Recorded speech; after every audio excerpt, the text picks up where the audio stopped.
Demand ఏంటంటే మీరు సరే ఏదంటే మీ డిఏలు అన్నది హక్కు, డిఏలు ఇవ్వడం అన్నది హక్కు. అందుకనే మేము జెన్యున్ డిమాండ్స్ కు ఎప్పుడు కూడా జీతాలు మీ పక్షాన ఉంటది. సరే రాష్ట్ర ప్రభుత్వ ఆర్థిక పరిస్థితి బాగాలేదు, అది అంగీకరిస్తాం. బట్ డిఏలు ఇవ్వడం, ముఖ్యంగా మెడికల్ బిల్స్ ఇవ్వకపోతే ఏమైతుందంటే ఉద్యోగులకు బయట ఇన్సూరెన్స్ చేసుకోవట్లేదు ఈ మెడికల్ వస్తుందని చెప్పి. ఓన్లీ నిమ్స్, ఉస్మానియా, గాంధీ తప్ప ఎక్కడ యాక్సెప్ట్ చేయట్లేదు హెల్త్ కార్డ్స్. అందుకని నేను చెప్పాను. తర్వాత రిటైర్మెంట్ బెనిఫిట్స్ అందరూ అంటారు కానీ రిటైర్మెంట్ బెనిఫిట్స్ లో అంత జీపీఎఫ్ దాచుకున్నదే మెయిన్.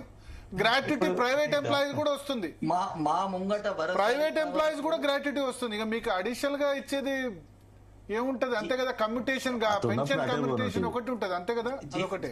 జీపీఎఫ్ బిల్స్ రాకుండా దాదాపు మాకు తెలిసింది 200 నుంచి 300 పెళ్లిలు ఆగిపోయినాయి. ఉద్యోగుల పెళ్లిలు తెలంగాణ భవన్ కు ఎప్పుడైనా వస్తే ఆ పత్రికలు చూడండి.